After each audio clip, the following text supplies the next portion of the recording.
Lent is an invitation to be human.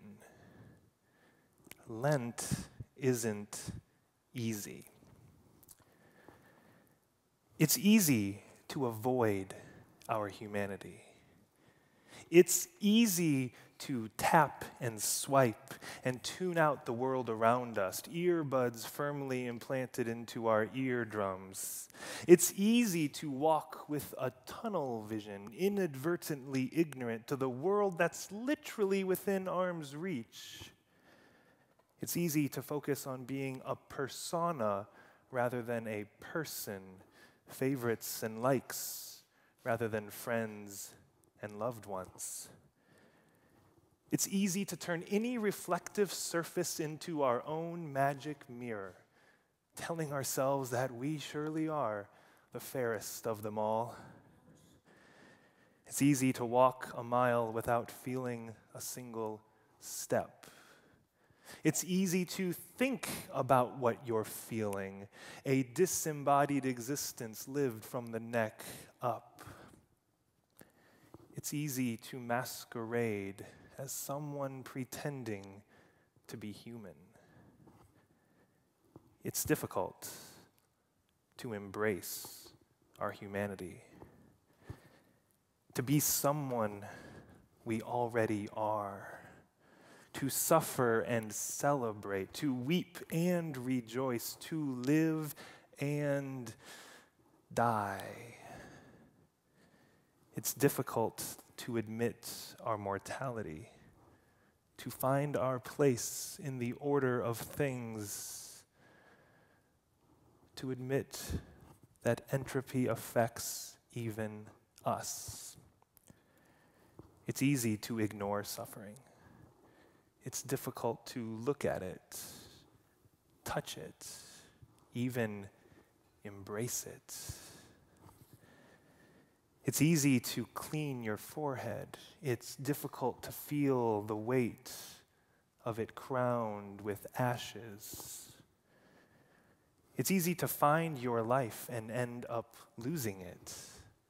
It's difficult to lose your life and end up finding it. Lent isn't easy. Lent is a kick in the ash. But Lent is a journey that we take together. The passage that we heard tonight is the passage read in Christian churches around the world this Sunday, the second Sunday in the season of Lent. Lent is the season preparing us for Easter. It's where we follow the journey of Christ as he heads towards not resurrection, but first there's this thing called a cross. Lent invites us to explore the fullness of our humanity. And in today's Lenten passage, we hear Jesus saying some phrases that might make you go, "What?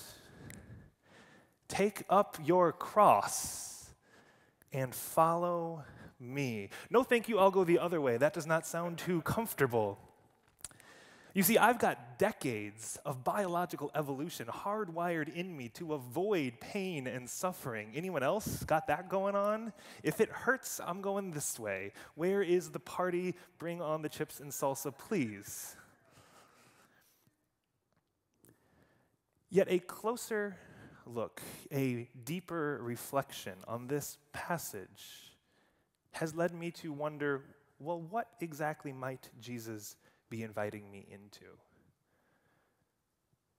Take up your cross and follow me. Life contains suffering. To be human is to exist in the midst of this trauma.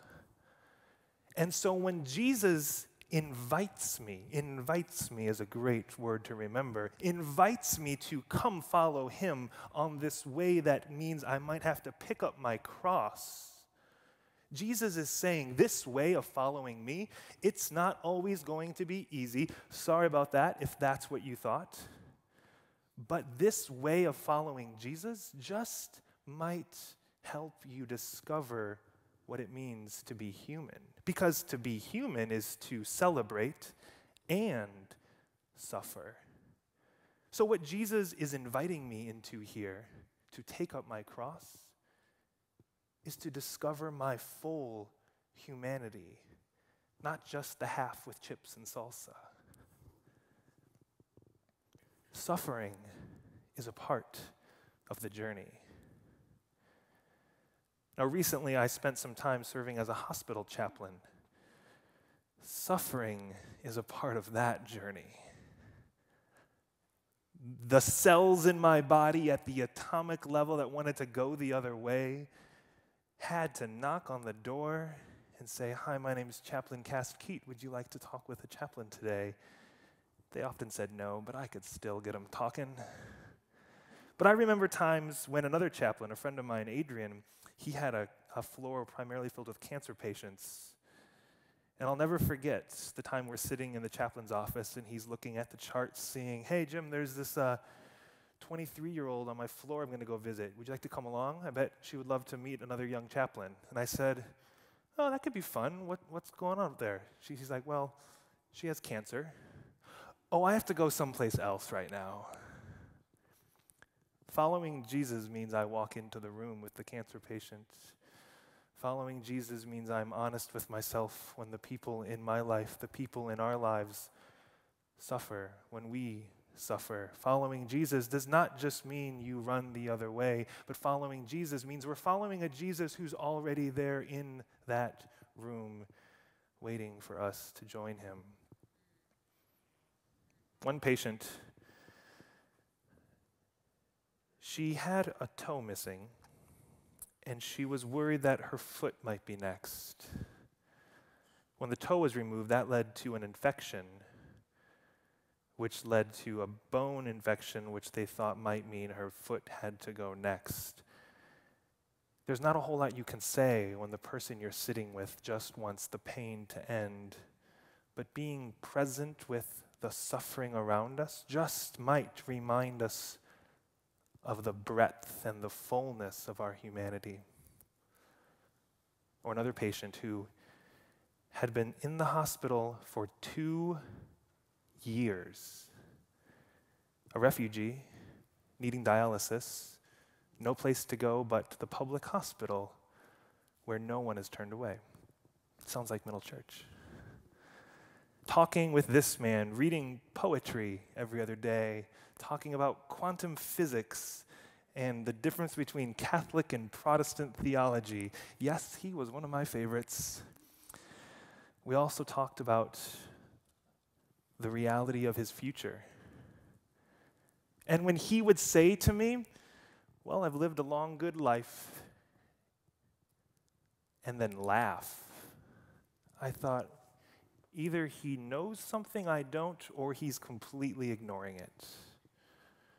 Because to be human is to suffer. It's very easy to just laugh it off and go for the chips and salsa. It's very easy to just assume that, hey, well, I'm just going to stay positive. And we should stay positive, but let's not deny the full range of what it means to be human. Take up your cross and follow me. Jesus is telling me this way of following this human being, Jesus, will invite me to discover what it means to be this human being, to be the human being that you've been all along.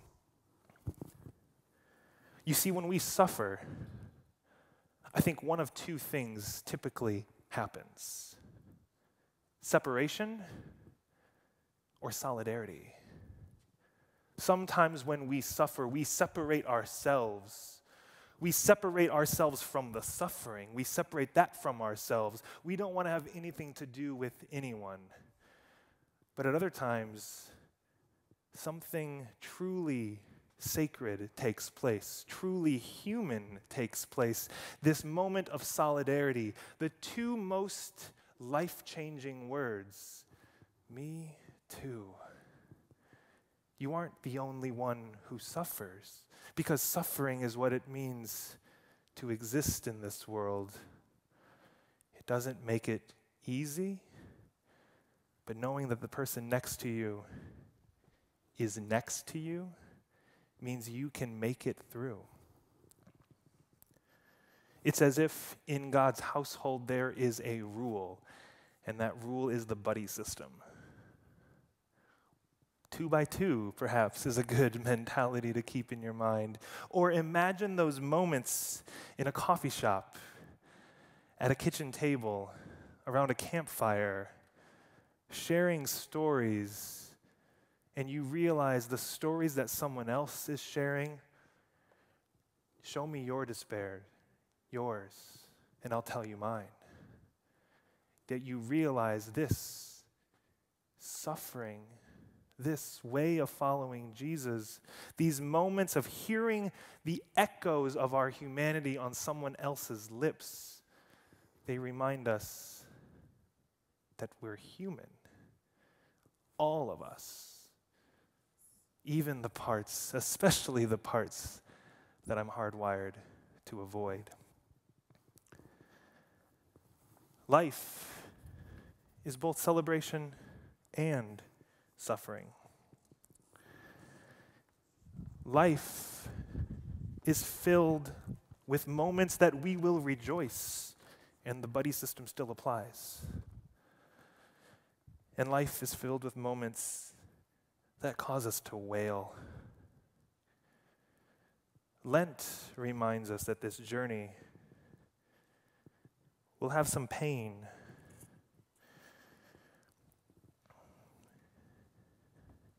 Lent begins with the words, "From dust you came, to dust you shall return.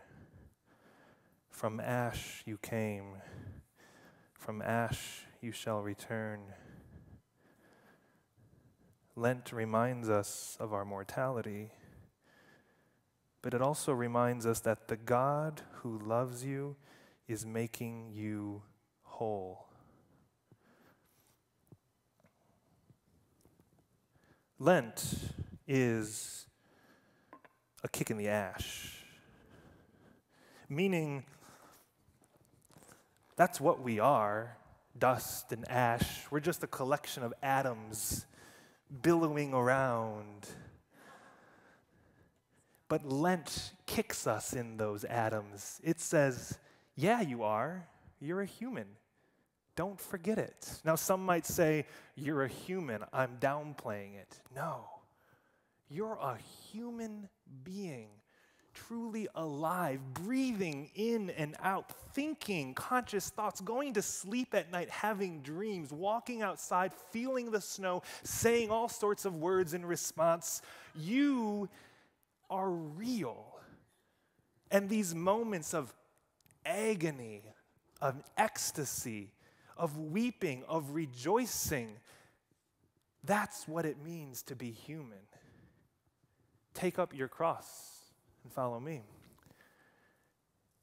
Take up your cross and remember what it means to be human. Lent is a journey to discover, to remember, and to embrace our humanity. Lent is an invitation to be human. And Lent is not easy. It's easy to avoid our humanity. It's easy to tap and swipe and tune out the world around us, our earbuds firmly implanted into our eardrums.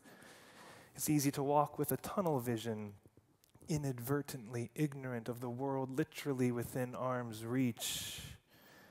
It's easy to focus on being a persona rather than a person, favorites and likes rather than friends and loved ones. It's easy to turn any reflective surface into our own magic mirror, convincing ourselves that we truly are the fairest of them all. It's easy to walk a mile without feeling a single step. It's easy to think about what you're feeling rather than to feel it, inadvertently living from the neck up. It's easy to masquerade as someone pretending to be human. It's difficult to embrace our humanity, to become who and what we already are, to suffer and celebrate, to weep and rejoice, to live and die. It's difficult to admit our mortality, to find our place in the order of things, to accept that entropy affects even us. Lent isn't easy, but it's a journey to embrace what it means to be human. May it be so. Amen.